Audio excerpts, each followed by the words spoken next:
Chosen ones, stop scrolling, because your presence here is not an accident.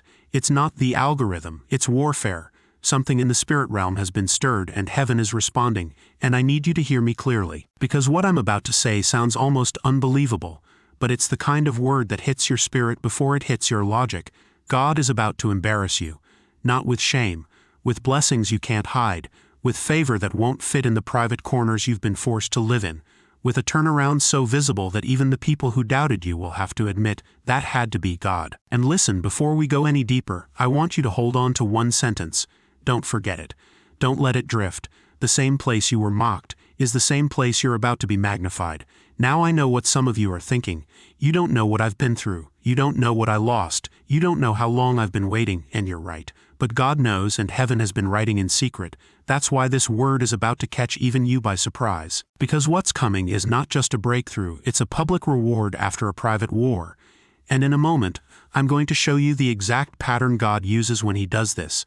Because when you recognize the pattern, you stop misreading the season you're in.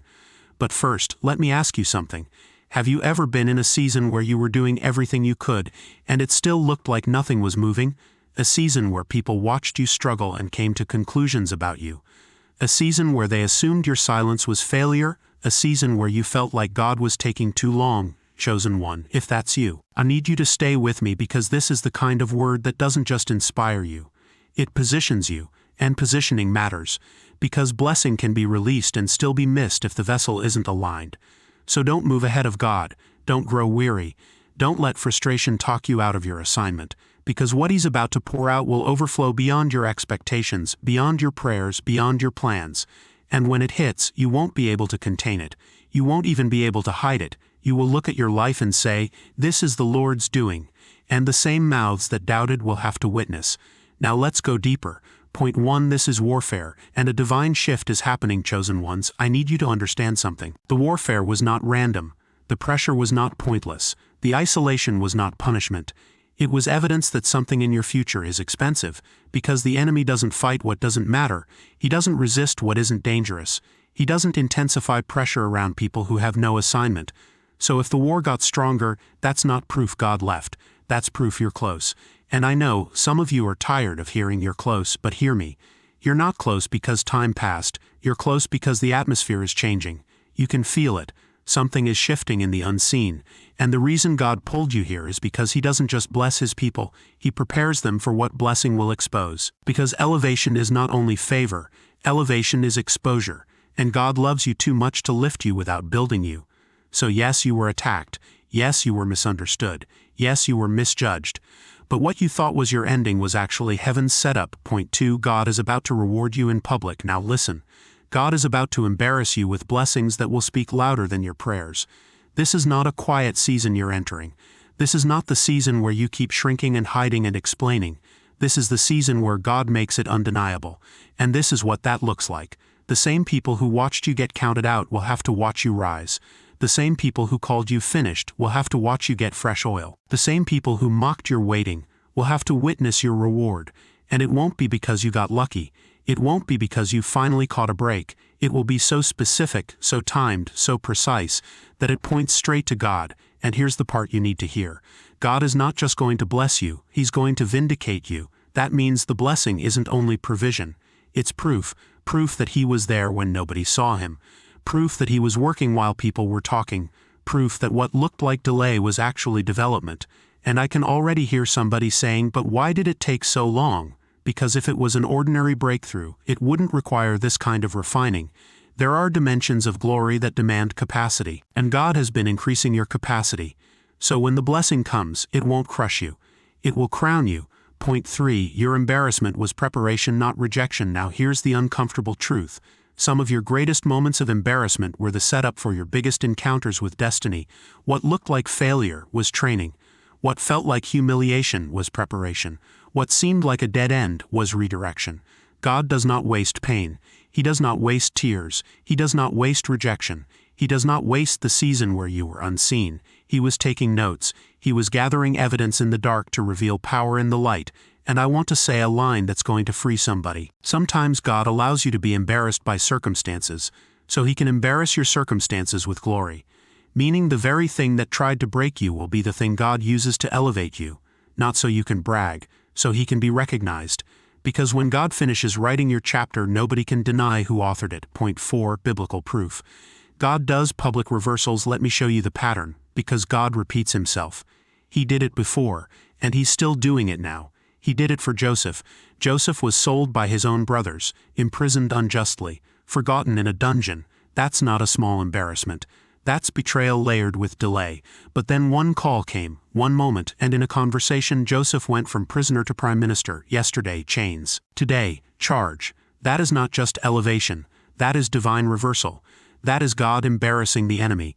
And it wasn't private, it was public. Then there's Hannah, mocked for barrenness, shamed and provoked, but she kept showing up. She didn't clap back, she prayed back. And when God answered, he didn't just give her one miracle, he multiplied her miracle. And her ridicule turned into rejoicing. Then look at Mordecai. The enemy plotted his destruction, built the instrument for his humiliation. But when God turned the tables, the very person who tried to destroy him was forced to honor him publicly. That's not revenge, that's vindication. And then Mephibosheth, crippled, forgotten, living in a barren place. Then one invitation changed his entire identity. From forgotten to favored, from low to lifted, from outcast to the king's table. Continually, do you see the thread? God doesn't just restore, he restores in a way that rewrites the story. He doesn't just answer, he answers in a way that makes people ask, how? And that's the kind of embarrassment blessing this word is pointing to. Point 5, stay positioned, ready, pure, and aligned. Now listen carefully, because this is where people lose it. The blessing is coming, but you must be positioned, because God doesn't pour oil on empty altars. He anoints those who remain planted, ready, and aligned. So here's how you stay in divine position. 1. Stay faithful in the waiting. Don't move out of place. Don't let weariness drive you away from what God is doing behind the scenes. Consistency in the quiet is the soil where sudden miracles grow. 2. Keep your heart clean. Elevation exposes whatever is inside you. Don't let bitterness, offense, envy, or unforgiveness contaminate the blessing. Some people are praying for doors while holding poison in their spirit. A polluted heart contaminates favor. 3. Guard your circle. Not everyone can go where God is taking you. Some people only loved you when you were small. Your next season will intimidate small-minded minds, and you cannot keep shrinking your calling to keep people comfortable. God didn't call you to fit in. He called you to stand out for his glory.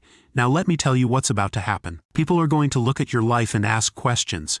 How did you get that contract? How did you buy that house? How did you go from depression to dancing? How did you recover after that fall? And you won't have a cute explanation. You won't be able to say, I just worked hard. You will have to say, I don't know how, but I know who. And your story will become a sermon. Your testimony will become an altar call. Your transformation will become an announcement, because God is about to make an advertisement through your life. People who don't even know him will look at you and say, there must be a God. And that's why the warfare was so strong. Because the size of your blessing is not just personal. It's prophetic. Your breakthrough is going to awaken faith in other people, and it's going to silence doubters without you fighting back. The retention payoff. Mark this day, the chosen, mark this day. You are about to be embarrassed by blessings. You are about to be overwhelmed by goodness. You are about to be overtaken by glory, and no one will be able to deny it. You are not forgotten. You are not forsaken. You are not finished. You are next. And when it comes, don't shrink. Don't apologize.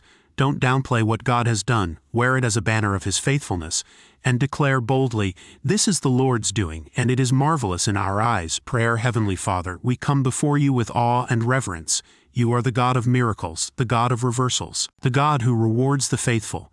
Thank you for drawing your people here for a divine purpose.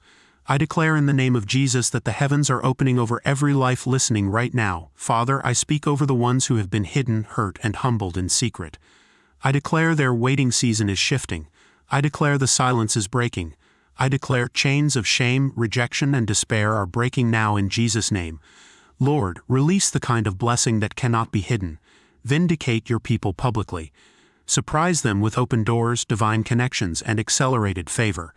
Let the same favor that lifted Joseph, that answered Hannah, that honored Mordecai, that restored Mephibosheth, let that favor be poured out again, and when it happens, Father, let their lives point straight back to you.